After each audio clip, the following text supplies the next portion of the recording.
Hey, welcome to Fight Stories. I'm Tyler Morrison here with John Moses. Hey, baby boy, we're back. Back for another. Mm-hmm. R.I.P. to the ultimate brother. Oh, Hollywood Hogan. Oh, yeah. Hollywood Hogan. At the height, it was Hollywood Hogan. But in his lowest moments, he was Florida Hogan. Very true. Very true. I mean, oh, yeah. Uncle Terry was, a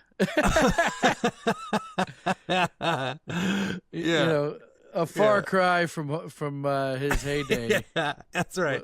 In those Hulk Uncle Terry Hogan- moments. Yeah. Hulk Hogan was a global superstar that inspired Americans to take their vitamins, say their prayers, and do your little Hulk Hogan weights. But that Uncle Terry boy, you don't want to leave him around the campfire with an unfinished pack of beer and your wife. Some real American beer. Yeah. Oh, yeah. No, R.I.P. to the Hulkster. Uncle Terry had a good run, though. I'll tell you, I loved yeah. Hulk Hogan. I mean, I don't think that we should be judged by our worst moments. Yeah, I mean, but if there's a heaven, I hope not. Yeah. I mean, jeez. Listen, as a kid, I loved Hulk Hogan. Everybody wanted to be Hulk Hogan, although you couldn't exactly give your brother a leg drop in the living room because it was still a garbage move. The move was still, a body slam, whatever, but the move was always razor's edge, Bundy splash if you had a little jiggle on you, and the sleeper hold. Those were pretty standard classics. The leg drop never got dropped in the Moses household. Leg drops are legit, though, man. I'll give my brother a leg drop. He deserves it. Oh, you give him a leg drop? Oh yeah, fucking give him the Macho Man Randy Savage elbow smash. Oh, yeah. You gotta do that twice. Oh yeah, before you drop it. Yeah, that was a good one. Oh yeah, what's a good move is the pedigree. The pedigree. Yeah, you have Triple H's finisher. Before. Push the guy's head between your legs, hook both arms, and then just jump and drive their face right down. Yeah, you could deliver that. Plenty of room for error, and anytime you're doing any type of pile driver or pile driver type of, cousin or whatever that is, because that's kind of like a pile driver, right? Basically, yeah, a little bit. Yeah, don't try it at home. That's for sure. The reason why the they tombstone, put those, the pedigree, all that stuff. Danger. Anything involving the neck. Yes, Danger Bay, baby. Yeah, and that's why they put those warnings at the start of wrestling, and that's why we ignored them. Yeah. There's a kid in a wheelchair at WrestleMania being like, I got a tombstone. Oh, exactly. Get him for me. My dad had a friend who he was paralyzed because of wrestling. I think my dad was there. Oh. And yeah, like they're all there when it happened. And my dad always hated wrestling because of that. So when he'd see us wrestling, then he'd give us this talk about, how that happened to his buddy. Yeah, and then, boys. Yeah. Boys. Yeah. And then when he wasn't looking. Just settling it right down. Yeah. And then when he wasn't looking, I'd give my brother the pedigree again. Oh, yeah. Yeah. Lightning won't strike twice, Pop. Just load him up. Ba-doom. Yeah. Oh, yeah. Yeah. But I get it. You get older, you get wiser. You see something like that happen when you're younger. Oh God, please! I'll never ride a motorbike for fear of breaking my neck, or getting my head decapitated, Yeah, there's just so much room for error. Mm-hmm. But if I got the what? Oh, just if someone fucks around today, I'll still give them a fucking Sweet Chin Music. Yeah, Sweet Chin Music's a little different. Yeah. Hey, the spear still translates. I remember I gave a guy a DDT during a hockey game to set off a line brawl. We lined up, the puck dropped, and he went down to take the thing, and I just grabbed it and went, boom! Tim Rosetto. Big shout out to Tim Rosetto, the recipient of the DDT. Yeah, that's a good one. I love the DDT. That was one you could pull off on your brother. Oh, yeah, that was and it was pretty, you weren't really getting too hurt on a DDT, No. Oh, that's classic. Yeah. Yeah, R.I.P. to the Hulkster. Jake Roberts, Jake the Snake used to always, that was his move, the DDT. Yeah, Jake the Snake, the DDT and the sleeper, right? Yeah. Wasn't he didn't do the sleeper. No? He probably did the sleeper hold. Yeah. Right. I don't know. But DDT was his move. Camel clutch? Oh, buddy, camel clutch was a deadly one to put on your brother. Camel clutch is, it's, Joseph Moses got more than one camel Iron clutch, Sheik's, I'll tell you that. Iron Sheik, I know. Sheiky yeah, baby. yeah. Uh-huh. Love Sheiky baby. Yeah. What was Volkov's? What was the other part of that Axis of Evil or whatever the hell it was? I don't know what Nikolai Volkov's finishing move was. We should look that up. Yeah. You know what finishing move I always liked was Razor's Edge was my top shelf number one, but go ahead. The figure 4 leg lock. Oh yeah. Uh-huh. Sharpshooter and Boston Crab. Boston Crab was easy to do. That's Rick right, the Model Martel style. Rick the Model Martel. The Boston Crab. I just put that together because I got so much seafood in Boston. I was this many years old when I found out what the Boston Crab really meant. Nikolai Volkov finisher. I got it right here. It was probably the Russian bear hug. Oh, that stupid thing. All right. That's he dumb. also did the Boston Crab and a lifting backbreaker as finishers. Yeah, backbreaker. Oh, backbreaker. Joseph Moses also received a few backbreakers. Oh yeah, so many backbreakers at our house. Oh yeah. Uh huh.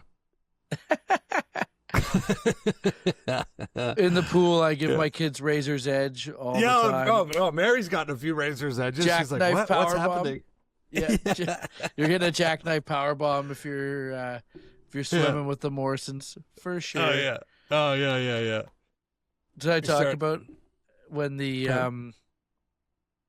they got mad at me for pretending to be Macho Man Randy Savage whipping the kids around at Disney at the pool? The lifeguards gave me a warning. Just your kids or other kids? No, it's just my kids. I'm not beating up other people's kids at the pool. Yeah. I should though. Hey, Florida rules, baby. Anything goes. Yeah.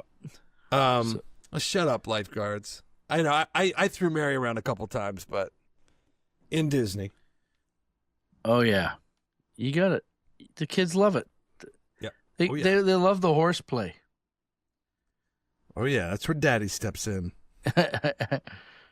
All right, so we got a good guest lined up today.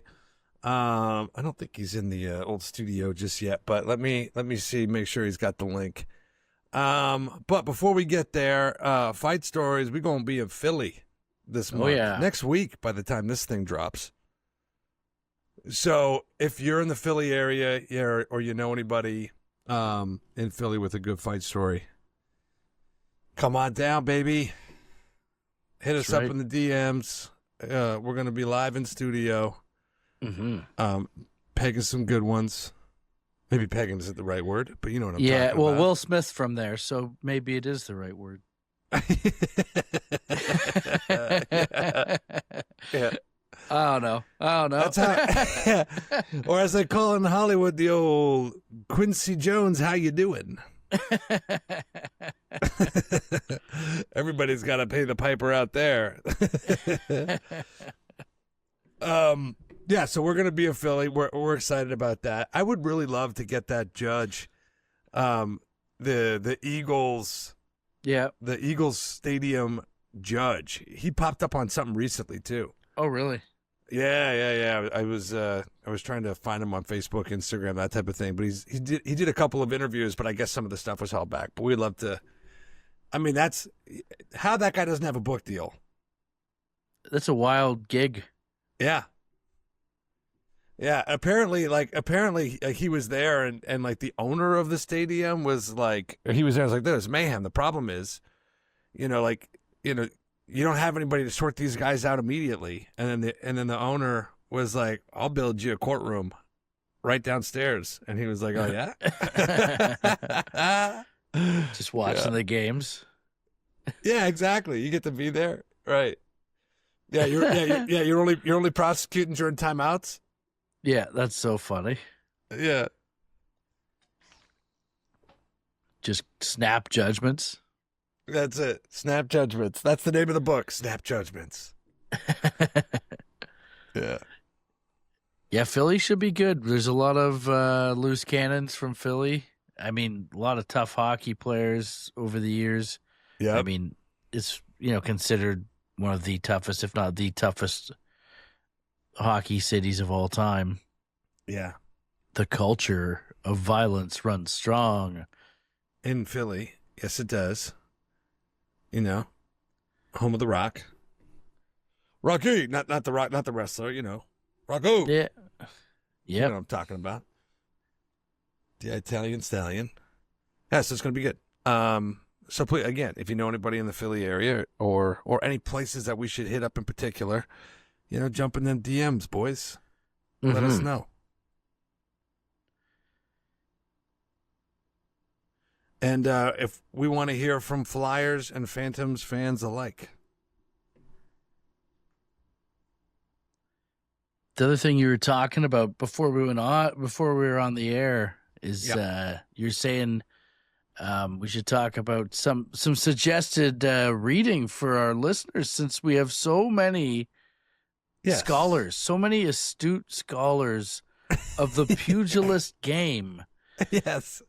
What are some recommended reads from us? That's a great idea. The experts. The Fight Stories recommended reading list. Oh yeah, Fight Club, Book Club. Yeah, the Fight Club, Book Club. Yeah. I mean, there's some good fight books out there. I mean, a lot of autobiographies, and I'm trying to think of some good ones off the top of my head. Do you have any off the dome? I'm reading The Last Enforcer right now with Charles Oakley. Okay. And he gets into just sort of like playing on the Bulls and fighting with the Pistons, and him breaking Rick Mahorn's nose and going after it.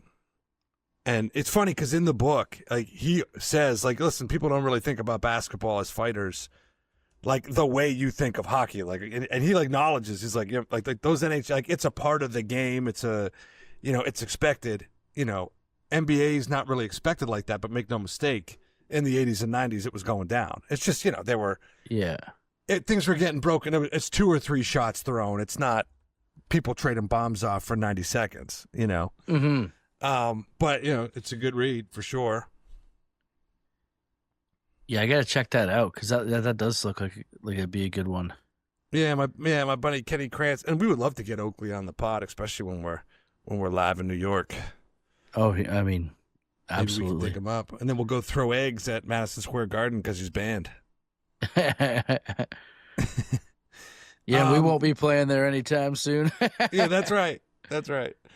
So another good book. Remember we read the Mr. T book? Oh yeah, the man with the gold. The Man with the Gold. Was that the name of it? Mr. T's autobiography. Yep. Yeah. The Man with the Gold. I got that. I read that in high school. I haven't read it for a long time, but it was pretty great book. Yeah. I read that. I read that a couple of years back when we were pushing hard to get Mr. T on the pod, but it never happened. Yeah, it never happened. We need Mr. T. Yep. Mr. T, we need you to come on the pod, sir. Before we start calling you Mr. Low T. Yeah. Nah, man, he'd be classic. I'd love to have him on. Yeah, old Clubber Lang, that'd be amazing. Yeah. His daughter's a comic, too, in the Chicago area. Yeah. Oh, we should reach out again. Doesn't hurt to circle I was back. sniffing around her DMs, suppose it wasn't a book or dad. Ew. Okay, we're never going to get him now. Yeah. No, it was to say how funny I thought she was. You know the deal. Yeah, I know. Hey, you got a hot set, kid. Yeah, so go ahead. You're saying something. No, I was just going to say, in that book, doesn't Mr. T admit to murdering a couple people? Yeah, he basically admits to vanishing a guy, but let's just say no one's going to be seeing him around. Yeah, well, that is one fool I pity. Yeah. So dumb. Guys dry stitching on themselves in print, Oh, yeah. Just like long Anthony, before the podcast era. Anthony from the Red Hot Chili Peppers. He shouldn't have wrote that book. That didn't. Oh, what happened with that? Oh, he just talked in the Red Hot Chili Peppers book. He talks about how he banged this groupie chick, Oh no, on the road, and he found out. I guess he found out after he like had sex with her that she was only 14. Yeah, but then he went and banged her again afterwards. So he's just like, he admits that he did that in the book. Yeah. Did he get picked up for that? No, did he do any time for that? No, he didn't do anything. Yeah, Anthony stitched on himself. God damn.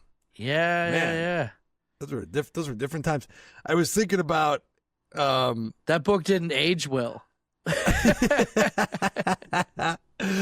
was thinking about how scuzzy. Like, remember we used to watch Dazed and Confused, and Matthew McConaughey was like, I keep getting older, they stay the same age, and you're like, man, that guy's cool. And then like looking back, you're like, God damn, dude, that guy was a straight creep, Yeah.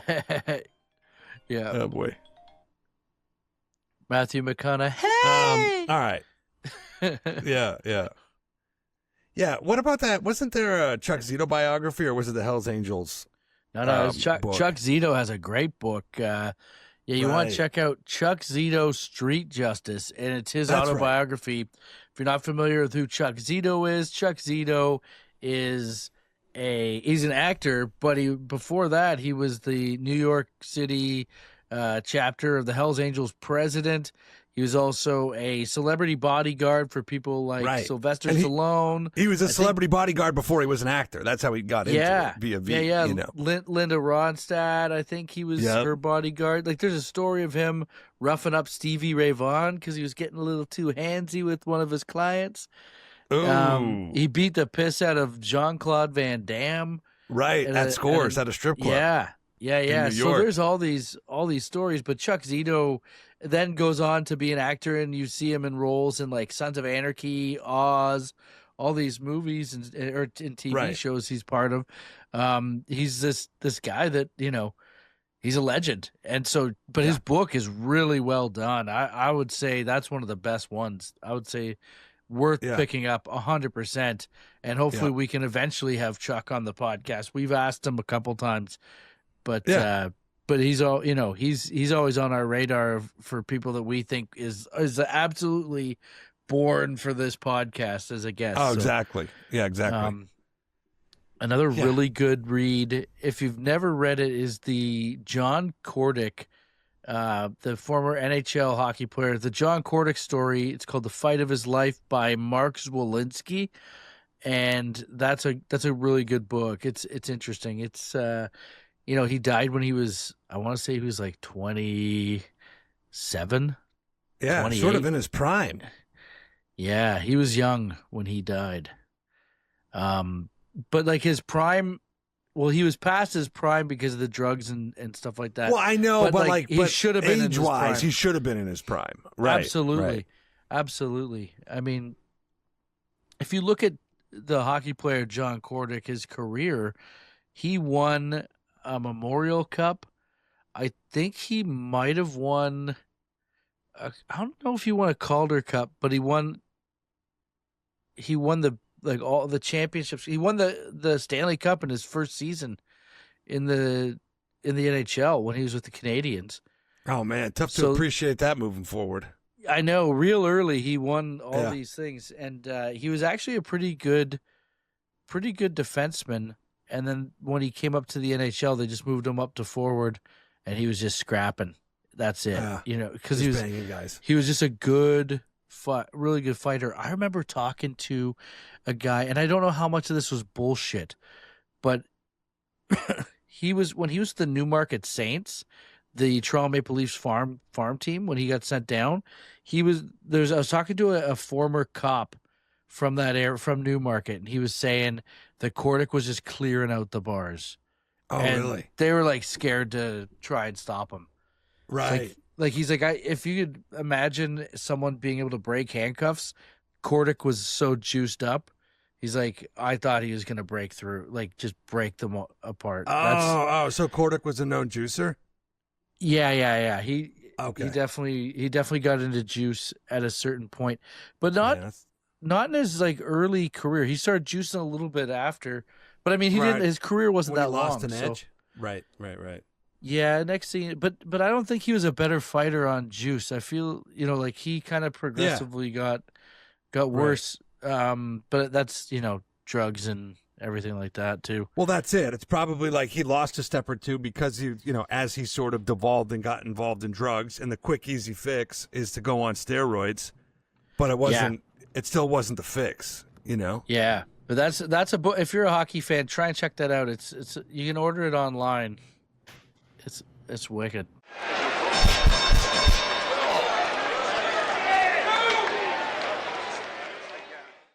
All right, we're here with my buddy Dave Temple. Dave, I saw you at the not to jump in like all podcasty. Yeah, right. But I'm trying to do some sort of intro. Yeah, I know Dave for a long time, and I saw you at the baseball game, the annual comic baseball game on Sunday. Yeah. And it was like, in my mind, as I was standing near you, I was like, oh, man, I should ask him to do the podcast. And I don't know, I got distracted. Maybe my kid started squawking or something. Yeah. I remember she came back to get her bag and stuff like that. But that was fun. I haven't played baseball or softball in a while. I used to live near those fields, so to be a part of an actual organized thing that's going on over there, because I never really had like a meetup group to play ball with like that here in New York. Right. You know what I mean? So that was dope. So was that the first time you played that game? Yes. Yeah. Oh, wow. Oh, man, because that thing's been going for like 20 years. I know. Man, he used to always invite us. That's the other thing. It was just my friend group. I learned as we got older, they were just indoor cats. I'm more of an outdoor cat. And in my past few years, I've had to resort more to my older activities to keep like happy. That's why I was like, the opportunity to play baseball all day. Hell yeah. And like that day kept going for me. We walked to the other side of the park. We're hanging out at Smorgasbord. We're like, hanging out with the Caribbean people. Like, it was just like an old school New York day. Like, you ever seen those movies, Kids and all that kind of stuff like that? Yeah. Just filthy, dirty, wandering around the city, like ready for whatever. I had nothing but that little pouch and a little water bottle, and I was out all day. I love that shit. I've played that game on 3 hours sleep. And busted this is 10 years ago. Busted my ass during that game, like sprinting for the extra base and doing all that, and then going home and just hitting that pillow like a brick and sleeping for 5 hours. Yeah, but, man. I had it was a good sleep. Go ahead. No, I had a lot left in the tank. I didn't go that hard this time, man. I went hard. I slept in on Monday. I didn't hit the gym or anything. Like, I'm still a little bit sore, but I'm moving around. But it felt good, man. Yeah, my legs are a little sore from the sprints, but that's about it. Yeah. Well, good shit. So I always think of you as a Philly dude. Are you from Philly? Mm-hmm. Yeah, I'm a Philly dude. Oh, okay. The podcast has really been Philly centric over the last few episodes, and we're going to be in Philly in a couple of weeks doing some live ones in studio and getting some people down there. But Philly, Philly's a tough town. Kind of comes with the territory. You know what I mean? Right. Right. It's funny. It's to the point now. Me and my friends that have all made it to being like older men and fathers and stuff like that, we talk on the phone, but we just like laugh at how soft our kids are. Yeah. Like it's like an awful thing that we're giggling about, but like my homie would be like, yo man, it's wild, but my son's never gonna see a bottle get broken over someone's head. Like that's just not gonna be his world at all. Yeah. All the bottles are plastic now. Yeah. And at least a fifth of them are non-alcohol. Yeah, like it's crazy. Be going to the club drinking 0% Heinekens. Yeah. I mean, listen, even me and all of my friends, we're all like super healthy now. You know what I mean? Like we eat, we laugh at ourselves. We call out. Can we cuss on here? Oh man. Yeah. Okay. Just don't admit to anything that's an active investigation. We'd have to edit a couple of episodes. But dude, we call each other pussies for eating healthy and exercise. I mean, it's our motivation. We keep doing it, but it's just a funny thing. Like, Philly is a little gritty like that. Like, what are you doing? You exercising? You vegan now? Look at you, pussy. But it's also like, good for you. You found your way out. Right. Oh yeah, for sure. Did you start at the Laff House? Yeah. Okay. Man. Laff House was our first place I ever got on stage was Helium, but Laff House was the club that accepted me and became my home club. Yeah. Okay, because I was in and out of there a good amount and played the Laff House a bit. It's funny. Yeah, I remember when you used to come. I thought you were Yeah. originally from New York because you were coming down with the New York guys. Right. Yeah. I was trying to make my bones. Did you ever see any scraps at the Laff House? Oh my God, yes, man. They were Yeah. It was the worst place to fight, man, especially if you were a comic. If you were a comic or if you were a regular, it was the worst place to fight because we were here every week. We're never going to stop laughing about this, man. I'll never forget. And this dude, he'll probably be mad and want to fight for this. I don't know how he feels about this fight. But it was a comic. His name was Josh. And he had a sister that worked at the bar. She was really good looking. And like, it was weird. Something happened where the club let out, but the club let out on South Street. And South Street was already, I remember sometimes it got a little dicey. Oh yeah, it's just unsupervised kids, like feral kids, man. You know what I mean? And they don't respect authority, adults, or nothing. So anything can happen. And his sister got into it with some gay kids, like flamboyant gay kids, but they were still boys, you know? So when Josh kind of stepped up to defend his sister, whoo, them gay boys beat the hell out of Josh. And it was just one of those, of it all places in front of the comedy. Like, he did nothing wrong. He did nothing wrong. He was defending his sister. He was outnumbered. But to just have 3 gay guys beat you down in Philly in front of your comedy club, it's like, whoo, God bless him coming back. And that's what I was going to say. And have to live that moment over and over and over again. You know, it's one thing if it happens in silence, in darkness, and nobody sees it. You're like, God damn. Right. You know, yeah, at your place of employment. And that's the other thing. So wild. You know, it's not hard to solve these cases. Like the cops, all the cop has to do is go back the next week and see the comics that are there. You know. Yeah, man. That was always wild. That would happen. There were some fights. They didn't always get to be fights, but you would look to see them. Because this is when MySpace was a thing. And there were some comics that were already getting into that, arguing via MySpace, like all day long. You'd be at work looking at MySpace and seeing what people, or I think it might have also been Twitter was big on that, but they would get to arguing back and forth. And then by the time they come down for open mic, it's time to fight. You know what I mean? And it was like, it was fascinating. It was like, wow, you really committed to that. Like you put on shoes, got in your car, and drove down to the comedy club to come fight. For MySpace. Yeah. For MySpace beef. Anybody I would know that got into it like that? Yeah, absolutely. You'd know, you remember Denny Live and Lawrence Killebrew? Yeah. Oh, they went at it? Did that. Yeah, man. It was wild. Like, Lawrence got in the car and drove all the way downtown to come and fight Denny Live. Because Denny Live was just talking crazy. And what's Denny Live, like 4'11" or something? Yeah. I mean, Lawrence is like 5 foot. He's also short, but he's taller than Denny. Maybe 5'3". Oh, that's funny. Yeah. I asked Lawrence to do this podcast. We might get him down live in Philly. I'll have to bring up the Denny Live. Lawrence Killebrew beef. Yeah. Lawrence will shoot him out. Yeah, I'm sure Lawrence definitely got some fight stories. He'll shoot him out. Yeah. Oh, that's funny. So, have you been in any fights yourself, or is more of a watcher? No, I've been in plenty of fights, man.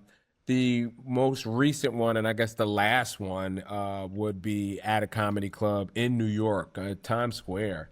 I was at a LOL comedy club. This was maybe 2018, something like that. Wow! All right, so let me pitch in. Stop for a second on the LOL and let people know what LOL is. LOL, which I played plenty.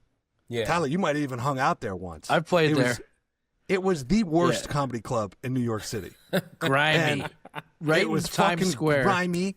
The guys who booked that club hated comedy. It was just a fucking tourist trap. You know, they would get audience members in there. They'd be like, "Hey, you like comedy? You want to see Tina Fey and Louis C.K.? Tina Fey. Just whatever, dude. Whatever they had to say to get people in." And then people would be like, "Tina Fey's not here," so they're already pissed off. And then they hit him over the head with the 2-drink minimum, which infuriates them even more. You know, that place, I remember playing that place at 11 o'clock at night, and they let fucking a family in. You know what I mean? Like, they tricked a family into thinking that this is appropriate. Just an awful place for fucking stand-up comedy. Go ahead. Yeah. So we and yeah, they had plenty of stage time. And plenty of stage time. Right. Yeah. So I've been here, and this is probably a regular weeknight, but Chris Cotton is hosting, the great Chris Cotton, rest in peace.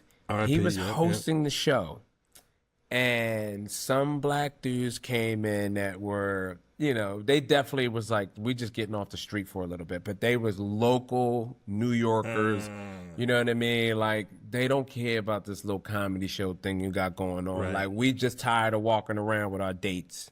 Come on. Right. We'll sit through your comedy show, you know? So you already know the vibe. They're sitting there. They're grilling you. They're not giving the show a chance at all. Oh, they giving the comics and the audience hell because the audience scared of them. You know what I mean? Right, so they just sitting there, boo, no, not funny, right? They going in on comics. They not really letting comics get their shit off. So it happens for like one comic, and I think Chris went to go say something in between that comic, like, hey, and this is, you gotta love Philly fashion. Chris goes, "Hey man, I get it, y'all from a bad neighborhood. Y'all ain't never been nowhere, but y'all need to shut the fuck up, cause I'll fuck y'all both up for real. South Philly in this bitch." Yeah. All right, your next comedian, and he just like brings up the comic. So you know that's not sitting well. They hood dudes. Like, you gonna talk to me like this in front of my woman? I'm in here spending money. Are you out of your mind? You know, and that they're New York dudes, mentality. And they're also young and dumb. Yeah. Which is even more problematic. Right. Yeah. So it keeps getting aggressive to the point where they go, they gotta go. They get them out of here. So they cashing them out. I did my set. I made it through my set. I'm in the green room, and Chris is coming out as they are signing their check to leave, and it goes, "Hey y'all, sorry it didn't work out or whatever, you know." But he's like, "No, we leaving, you Bismarcky looking motherfucker." Like, they start jawing at him, right? At Chris, yeah. Chris Cotton is a little bit of a Bismarcky looking motherfucker, just for the record. So they are snapping on him, and they're saying shit, and Chris can't get by them. There's only one way to the green room, and they are kind of between it. And he's trying to let them pay their bill, but they keep jawing at him, and they, keep acting like they about to rush at him, to the point where Chris goes, "Hey man, if you come any closer, man, I'm gonna have to hit you." And they rushed at him again like he wasn't gonna do nothing, and Chris took off on him. Right? Chris Cotton, I didn't know he was built like that. He was always such a nice guy whenever I saw him. Right. So he comes into the green room, and he's like, "Yo, Dave, help me." And he's standing at the door with his fist cocked, like ready to, whoever comes through, he about to drop him, right? And you can hear them because it's two guys and their girlfriends. So the girls are screaming. So we can hear them coming, you know what I mean? So you begin to gather what's going on, especially because the girls, they say everything. The girl sticks her head through first, so Chris backs off. He doesn't punch him, but they all file into the room, almost like raptors on Jurassic Park, right? The girl is, "Why'd you hit him? Why'd you hit him? Why did you hit him?" Right? So I'm figuring out what's happening because the girl keeps saying, I look at Chris, and Chris is like, "Yeah, you know what I mean?" I'm like, "All right, cool. I understand what's going on," right? I had these prayer beads on, these Islamic prayer beads that I took off, rested them on the piano that was in the green room. All right, let's go, right? So I go ahead and hook off. Everybody is flying. It's a melee, and the guy that I'm fighting is smaller than me, and the guy that Chris is fighting is bigger than him. So I'm trying to switch this up, but And I get the do-si-do. guy, right, but I get the guy that I'm fighting with a nice little eye shot, just a knuckle right to the eyeball. And I felt it. It was squishy, right? So I knew, I watched him kind of double over. And before I could go towards the other guy, his girlfriend is grabbing and swinging and nipping at me. I was just wondering, like, what are the girls doing? Yeah. Right. So I'm like, whoa, like, you know what I mean? And this is where I made a mistake. I did not hit that girl. I did not hit that girl. And in the process of all of this deflection, my man picked up a folding chair and shwap. Ooh, WWE. And what I'm telling you, took my nose from here to here, bro. Like, I couldn't breathe. I'm rushing out of the fight because I can't do nothing. You know what I mean? Like, I'm trying to find my way out the room, and they still landing punches and banging on me and everything. So I got to go into the bathroom, and I can see, like, I'm leaking everywhere. And I'm like, oh, you know what I mean? Like, I can't even tell that it's broken, but it's just leaking everywhere. So I get as many paper towels as I can. I come back in there, and they're settling everything down. And it felt like it wasn't long. I don't know how. The cops got there really, really fast. It felt they're like, right outside. They're right outside. And they're always getting called to this place. So when I come back in, the cops are like right behind me, and they're definitely like, yo, like they're cuffing everybody right now. Funny. Is Chris getting cuffed too, or just the all patrons? four of us? All four of us. Oh, god damn! Right. So to be black in America. Right. And quick sidebar. This is all happening while Gino Bisconti is on stage. Right? Gino Bisconti was the last comic, right? So he's on stage. He's supposed to be doing, 12 to 15? Get the light, get the fuck out of here, right? It's the late show. We're done. Yeah. He can't figure out why he's not getting the light. So now we're all sitting here. We're cuffed in the green room. My shirt is a mess. I look like you ever seen like a Menace to Society when they dragging the guy into the thing? It's so much blood. It's just ridiculous. Yeah. But we're all suspects, so we're all cuffed and we're all going at the moment. And they got all four of you in the green room? Yeah, and they're trying to get a hold of Roy to, bring down access to the camera footage because they're trying to find out who's the aggressor. And at one point, while we're all sitting and waiting on Roy to arrive, Gino comes in after he figures out no one's going to take him on stage. The show is over. I guess they told him whatever. He comes in, sees me cuffed, covered in blood, Chris cuffed sitting next to me, and he's just like, you guys in cuffs? Grabs his book bag and walks out like nothing happened. Like that was just a normal thing to see. So Roy eventually gets down there. They get the tapes and they can see like, hey, look, these guys don't work here.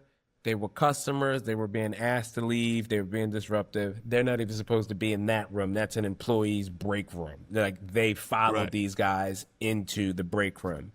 The camera footage did show Chris punched the guy first. So that's when they were like, okay, well, I'm free to go because I work here. But they were still going to take Chris because Chris punched first. And I think Roy was at least able to get it to the point where, no, but Chris works here and these guys have been aggressive all night. So finally they let Chris out of cuffs. But I remember even with my nose broken, I knew like, fuck, well, Chris, if you're going to jail, I'm staying here because if I have to, I will punch one of these cops in the face and go to jail with you because I'm not going to leave you in there locked up with these two all fucking night. You know what I mean? What was crazy was as soon as they like, okay, you guys are done. You're no longer the aggressors. They're like, you should go to the hospital, man. You should get that looked at. Like all of a sudden it became a priority. You need an ambulance or something? It's like, dude, you had me sitting here in cuffs for 27 minutes, bleeding all over myself, and you were going to take me to jail like that. Now that I'm the victim, you're like, you should go to the hospital. Well, that's nice. They, humanity, shown through. Yeah. I remember I got arrested when I was 15. This is the first time that me and Rob the Hammer got arrested together. And what happened was Rob is infamous on this podcast. He's a buddy of mine from my old neighborhood. He got hit in the head with a hammer in a fight and walked it off. He was like, I'm just gonna go home, and he was like walking like crooked going down the street.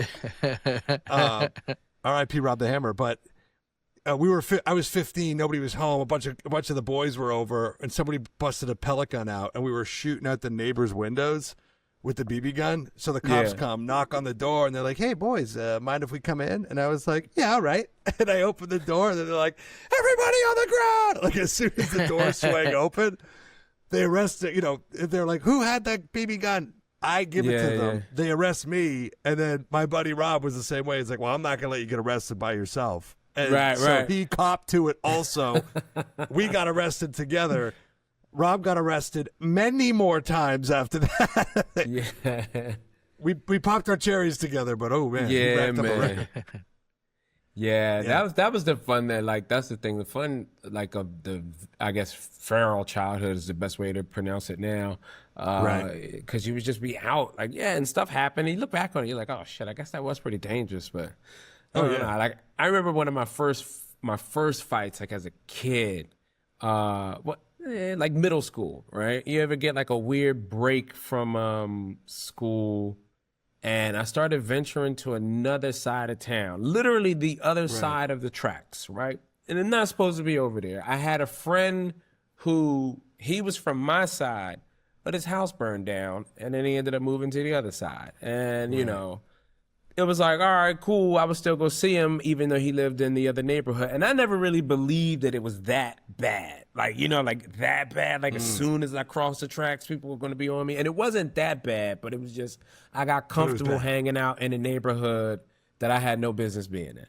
And we met some girls. We're just feeling ourselves, kids having a great summer. The girls, and we ain't doing nothing, just sitting on the porches with them, hanging out. Stranger things. Right, but you would do it 2-3 nights in a row, hang out till the street lights come on. This became my regular routine. I'm gonna hang out with these girls, then I make my way back over the train tracks at night. Man, one day we are hanging out in the neighborhood and we're walking to the store from where the girls' porch is, maybe half a block. By the time we come back, there is a mob of young people out here. And they're all our age. Some of them we go to school with, we know them, but they're kids from the other side of the tracks, you know what I mean? But not enough. Right. Right. Yeah. And And you know that familiarity too, when you know them and you're kind of looking at them like, yo, you gonna do something? And right. Because you already know these guys are problems, right? Yes. And one of the guys, he's approaching me and he's like, yo, man, I heard you've been trying to talk to my girl. And don't ask me why I didn't take this as a threat. Because I thought it was about to be some sort of neighborhood initiation. We see you always coming over here. We know you're not from over here. But there's no way in my mind I'm thinking that I'm about to be attacked, because I'm like, that's not real. That's cartoon. It's movie shit, right? So, right. And I'm like, so I don't have any threat to it. I'm like, oh yeah, who's your girl? I'm playing along with the shit because I'm thinking it's about to be a song and dance of, yo, you got heart the way you keep coming over here. You one of us, right? And he's like, her right there. And he points to the girl that I've been hanging out with the past couple of days. And I'm like, oh, that's your girl? And he was like, yeah, you was trying to talk to her? And I was just like, doubt it. Very casually, to which one of his homies was like, oh, yo, this nigga not even scared of you, son. And this is when I realized, I'm like, oh, boy. Wait, oh, he's serious, right? You know what I mean? And all of the fear kicked in where you go wait, whoa. You know what I mean? But before I could even react, this dude just fired off. And I mean, it was one of the most probably not a clean perfectly hit, placed. Yeah. But one of those things in slow motion where everything is just moving. You got rocked. And this is my first time ever getting punched in the face. Ever. Yeah. You know what I mean? Yeah. I had on a white t-shirt at the time. I was carrying a Tahitian treat, one of those red syrupy drinks. So that goes everywhere to the point I thought I was bleeding. I wasn't. It was just my own juice, but I was freaking the fuck out, right? I'm like, he break my jaw. What happened? And it's such a disorienting feeling because I didn't even realize I was on the ground. You know, I didn't even realize I had been dropped, you know what I mean, until I'm like feeling like, yo, that's the sidewalk? Like, holy shit, right? And I'm trying to get, you know, even stand up. And as I'm climbing to my feet, there's another guy in front of me like, yo, shoot it out with him. Yo, he can't fight. Yo, shoot it out with him. He can't fight. And I'm like, this is crazy because these kids, they just want to see a fight now. They don't even care. Like, this is their friend, but they're hyping me up. Like, yo, he can't fight. Fuck him up. And I'm like, I'm sorry, I am not built for this. You know what I mean? Like, this is, I didn't want to feel that again, right? You know what I mean? But I still went and I tried to swing, and it was like, you might as well have been in a dream. You know what I mean? Because I'm still so groggy from the hit. Like you're punching underwater? Right, dude. I'm fucking falling over, you know what I mean? And it's like, thank God they have mercy on me to be like, yo, he's done. You know what I mean? But it was it was crazy because I want to say it was like 14. And those guys might have been 15 to 16, but they were so advanced in fighting already. You know what I mean? Like, I remember I was the talk of summer school. I found out later on that week, like I had some other friends that was like, yo, what the fuck happened over there the other night? They was talking about you at summer school. And it's like, these were those kids. But I did work up the heart to start going back to the neighborhood like a month later, kept coming around.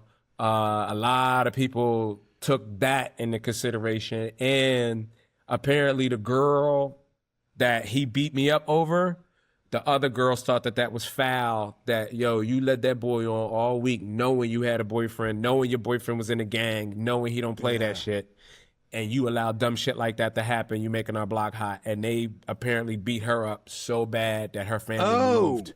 Yeah. Oh, that her family moved. Oh, wow. Yeah, apparently, because they probably took it really far, you know, like going into the house and breaking shit up. You know what I mean? Like, I'm telling you, it was like that kind of neighborhood. You know what I mean? That's what she gets. That's what she gets. Which is also a crazy lesson for her to have to learn at like 14. You know what I mean? Oh, yeah. Like, as far as like, yo, you got to be careful who you talk to, especially knowing what type of boyfriend you got. Like, she didn't expect none of that to happen either. That whole shit was just crazy. Her parents are probably like, listen, you little idiot, don't fucking pull that. This boyfriend's out of here. You know what I mean? Whole new, we're doing a new zip code, a new life. You know, forget all your old friends. You're done. Buddy. Yeah. So that's when you were 14. Yeah. So you said like the other side of the tracks. So were you like so Philly, I love Philly for a couple different reasons. Like I always say like Philly has a very functional racism. Yeah. You know, like you see black people, white people like working together. Like you go downtown and there's just an integration there that I just don't see in very many other places. And so like you say like, oh, I was on the other side of the tracks, but then like you hear other side of the tracks and you automatically think, when I first moved to New Jersey in Red Bank, they were like, oh, this area is bad. That's the other side of the tracks. But it wasn't bad. It was just the black neighborhood. You know, like I went there on a Friday night at 11 o'clock because we were looking to buy a house there. And I'm like, no, you got to go to places at night. And it was just, and it was a warm August day. It was like, if there was going to be anybody out, they'd be out right now. Yeah. Right. And there was nobody out. It was just like a fucking church community. But so you say you're going to the other side of the tracks. Is that like, are you coming from like a well-to-do-ish middle-class family and you're just going into some straight poverty shit? No, there is just happens to be a freight train that drives through the neighborhood. It's just the tracks. I lie to you not. There's a freight train that goes through 58th Street, and it's just something about the kids on the other side of the tracks. They were just tougher. Their houses were smaller. They had more narrow streets with one side apart. I mean, we were all poor, but they were just more poor. Yeah, you know what I mean? Like harder to run away from a beating. Yeah. Like I was thinking about that now. Was having this weird conversation about how like much there must have been so much mental illness or like autism that would just went undiagnosed in that type of environment. Because now I go to so many like nice homes, nice neighborhoods, and they feel like the entire cul-de-sac has an autistic child. And I'm like, all of you? You know what I mean? Like, I'm like, is it the neighborhood or is it that we just weren't answering it at all? Yeah. And then I guess it's like there's no room to do it, because that was the thing that was funny to me There's a lot of people who have... it's also the vaccines, according to Robert Kennedy Jr. Yeah. But yeah, you got to have room to have an autistic child. There's it's true, and you have to have a diagnosis. Like, how many people that we grew up with, like, the only people that you saw who had diagnosed mental illness were like severely handicapped. Right, and they stuck them in a room. You know? Right. You got to be a card counter back then to like really get to get the real card. Yeah. Right. Yeah. But that was also the funny thing about that was they would get treated fine to the point where it's like you can't even say they're autistic. Like, yeah, he's going to come outside. He's going to get into fights. You know what I mean? And it was funny to people who would get frustrated and fight the autistic girl because no one knew how to control their feelings. Yeah. That's interesting. They're giving out card cards left and right now. Everyone can get in on the action. But oh god, yeah. Every fifth comic has a bit about autism. Give me a fucking break. Yeah, man. Yeah. But yeah, no, there was a train. There was a freight train. It was a freight train that used to go through my neighborhood. And it was also funny because it went through an intersection. They would have to honk and make all of that noise. Okay, so your family relatively normal. Like you said, that was the first time you really got hit in the mouth, like for real. So you didn't really grow up brawling with brothers and. No, so I was an only child. The weird thing, my mom was such a vicious fighter, and my mom, she became more like a get away from me. Like she wasn't trying to raise no punk. So for her, it was definitely get out of the house, get off the porch, like go, like coming in the house, like because I was probably more of a nerd and a soft kid. Go get scraped and bruised. Right, coming home, get from the basketball court because I got picked on. Somebody took my hat. They thought it was stupid, and my mom be like, "All right, well, you're not coming back in the house until without the hat. So either you're gonna fight him or fight me. What's it gonna be? You know what I mean?" So that was always weird because all of my bullying came from my mom. It came from a woman. Internal, right, dude? Like it's like sometimes I'm like thankful for it because she stepped up. She knew what she needed to do. She's like, "Fuck, this kid can't be a pussy." You know what I mean? Yeah. And there's a lot of moms in Philly that are like that, but moms, women, they don't play by certain rules, so they kind of overdo it. You know what I mean? Right. They overdo it, and that's the thing that kind of got weird on me when I got older, and I had to kind of learn to get that under control because it was more so. Yeah, you didn't want to be pushed around. You didn't really want to fight, but that was the ultimatum. Like, you either going to fight me or fight these motherfuckers out here. You know what I mean? But you're not going to come in here crying and asking for protection. Okay. So were you raised by your mom, by a single mom? Yeah. Okay. Did she ever have any, like, scumbag guys around that were, like... Oh, yeah. Or good guys that were trying to... It's like, all right, kid, put your hands up. Let me show you how to throw a punch. Like, that type of shit? No. She had a scumbag dude. There was a crackhead that she dated for like 6 years. This dude, Ricky, this dude was wild, man. Like we would go on weird adventures, dude. Like I'm talking about like get some copper wire. Bro, my mom. Yeah, you be doing crack runs with this motherfucker? Yeah, dude. Like my mom would like, cause my mom would like she would trust him. And like, she really believed in this dude, but she'd be like, all right, drop me off at work, drop him off at school, and then go look for a job. So she would give him the car so that he could look for a job. Right. And this dude would drop her off at work and then look over at me like, "You don't want to go to school, do you?" I'm not. I'm just with him, dude. You know what I mean? Yeah. We've seen the wildest shit, man. Everything. Like, he would go to these weird houses, like, that obviously they're getting high, but, like, there might be another kid there, like, which is weird. That's where I started learning, like, Puerto Ricans, because apparently he was, like, Puerto Rican and Dominican. Like, a lot of this stuff we're starting to find out now as I share shit on the podcast, and they're like, dude, this dude was a full-on... But... He would take me to places, and like there was one house he used to take me to he would call it Mama Luisa's house, and there was some old lady there, but it was a bunch of people in the house all day, every day, and he would like put me in the kitchen with Mama Luis, where she'd be like, "Oh, I'm gonna feed the baby, right?" And I might sit here and eat some cereal, and then after a while, you're like, "What the fuck?" And then I just wander off. Done. Right. He's like up on the third floor, like in a band, like playing the bongos with a bunch of other guys. They're like up there, you know what I mean? They're just jamming, and you're like. hey man, like what the fuck? Like, you know, so yeah. So you go home, the school's calling your mom, right? Like, hey, fucking Dave never showed up today. And she's going, yo, Ricky, what the fuck happened? It's like, hey, we have Mama Luisa's doing the bongos. Like, what would be the consequence of that? So and I still feel bad about this to this day.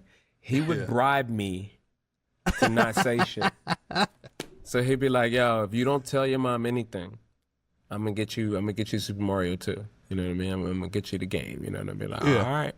And I would fucking look my mother in the face and lie to her like, no, I went to school. They must have made a mistake. Like, because I'm thinking this crackhead is gonna come through with this Mario 2. Yeah. And how long did he carrot and stick Super Mario 2? Like, yo, bro, it's coming. One more week. You want to know how long he did it? Yeah. There was a period where he would promise me not only Mario 2 but Mario 3. Because another game had already come out, and he was letting me know, like, no, I have Mario 2. I just wasn't giving it to you because you've been acting up. Like he would gaslight me to make me think that Mario 2 was already there, but I haven't been behaving, so they haven't given it to me. Yeah. Tricky Ricky. Tricky Ricky. And but meanwhile, what you don't know is Ricky's probably smoking crack at other houses, eyeing Nintendo's looking for Mario 2. Like, God damn, I got to get this kid this game. Yo, here's the crazy thing, right? Like, and this is the thing. I to this day, I don't see anything wrong with it. As I get older and share it on podcasts, I'm like, holy shit, that was pretty fucked up. But one Christmas that I get toys that were actually in a package. Cool. Oh, there was one year that I got like all of the Thundercats. I'll never forget that. I'm assuming it came from my mom. My mom bought me up. But the fact that it was all of them also lets me know something probably wasn't on the up and up. You know what I mean? Like, so any other toys that I ever accumulated in my life just kind of showed up, but never in the packaging. You know what I mean? It was always like a bag of like random action figures or some shit like that, like here. You know what I mean? Some hand-me-down shit. Right. Or just stolen, like you said, he's just in somebody's house smoking. It was like, oh, those Ninja Turtles? Yeah, he like these. Yeah. He just fucking snatching them. Yeah, man. Davey likes Ninja Turtles. Yeah. So I'm assuming Ricky's dead. I don't know. Oh, last time I saw him once as an adult. I was doing comedy, oddly enough, and he was like in this bar that I was doing comedy in Philly, and I remember bombing so bad. You're like, yo, Ricky, what are you holding right now, dude? I gotta forget. Hey, did you bribe Ricky not to tell your mom? But I mean, he probably should be dead. If he outlives my mind, that'd be crazy. But he definitely, I know, because he would go, like, the funny thing was, Ricky, he would go to jail. Like, but we wouldn't know where he was. Like, that's another thing. Like, I used to have to drop urine for this dude. Oh my God! Did your mom know about that, or that was all a part of the fucking Super Mario 2 cover-up? See, that's the thing. Some of the stuff my mom was in on. You know what I mean? That's where, she was in on the urine drop. That's hilarious. Like, even now, I look back on it, and it's like, well, my mom was a down ass bitch. You know what I mean? Like she was riding. Look, we're not trying to get him to go back to jail. Hey, the Count count on this piss test is pretty high. Right, but it's also crazy that my mom wasn't peeing for him, so she must have been dirty too. Yeah. You know what I mean? Dirty or like, maybe there was like, fucking Ricky doesn't want to show up pregnant again. He's done that one. So yeah, man. But back in the day, the PO used to come to the house.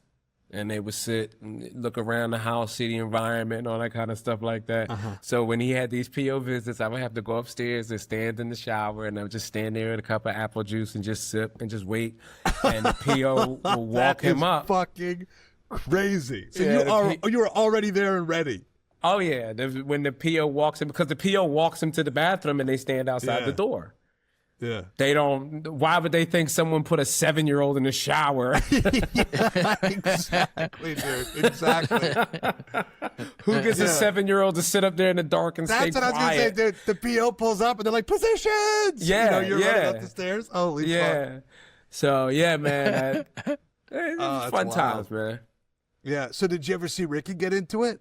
Like while you're hanging out, cutting class? Yeah, man. Ricky would get into fights all the time over the weirdest things. Obviously, a lot of stuff would be like, I'm sitting in the car waiting, with the engine running. And then somehow he comes falling out of whatever building he's in, like either being chased or, and he fought back, but it was just, I don't know, man. It's hard to remember now because Ricky, he deteriorated over time, meaning like when he was around for 6 years. Right. Obviously, I got bigger and he got smaller. Like, because he seemed like a big, muscly guy, like when I first met him. Right, but then the addiction started fucking shrinking him up. Right, and then like he would do these stretches in jail where you don't know what the hell would happen to him, but like he would come. I never forget. One time he would just show up. He would just show up at my mother's door too. That was also because there was no pagers and no shit back then. This is like this is the late '80s. You know what I mean? Like so. Yeah. Your mom probably got fed up and changed her number once, and that was it. I'm changing my number, Ricky. Right. But he pulled up. I never forget one day he was just standing. I was like laying on the floor watching TV. And in Philly, we all keep our front doors open to let light into our house, right? Lock the screen door, but like the houses are real tiny. So I'm on the floor, like the front door is right here open. And he just pops up on a little step and he's standing there with flowers, right? And he's bald now. Like, he had a big, curly Latino kind of beautiful blowout. mane. Yeah. Come to find out, that was a toupee this whole time. No fucking way, dude. So he doesn't get to keep that in prison, You got to figure that out when you come home. Yeah, he's collected his belongings. Yo, where's my hair, man? Where's my hair? Fuck you, Ricky. Get straight. Dude, yo, that's wild, dude. He comes home, he's got no toupee, he's missing a tooth, and he's barefoot. That was a rough fucking stint. He's barefoot and he's holding fucking flowers, man. And I couldn't believe she let him back in, but he was smaller. And I'll never forget, he also had these weird. This again shows how fucked up life was, because I would always be at the foot of the bed. So he would always be his feet just kind of sitting out there, and he had these weird scars, like these. Looked like someone that took a knife and just like all his feet. Oh, yeah, God. Man, Ricky, I hope you're out there. I had a Uncle Ray, and Ray was like a real Clint Eastwood type of motherfucker. Like he was always.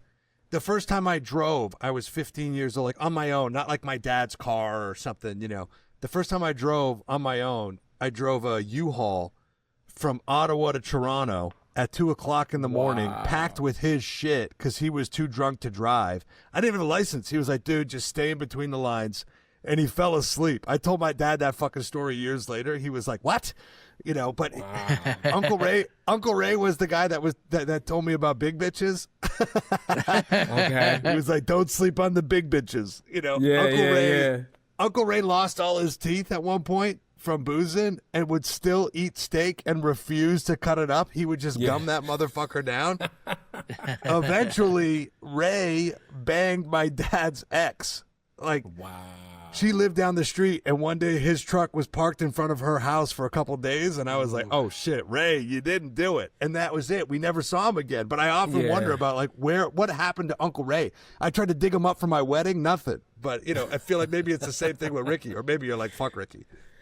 I don't have ill will. I probably should, but I don't know why. Like, it didn't leave me angry. I do realize it left me with a lot of other weird shit, but angry ain't it, My morals are gray, you know what I mean? Because of a lot of shit that I saw. Thieving, scams, fraud. Like, even when I got into the streets, I tried selling drugs. That really wasn't my twist. I didn't like what that was doing to people, but I fell into fraud and theft and scamming pretty easy, and that's right.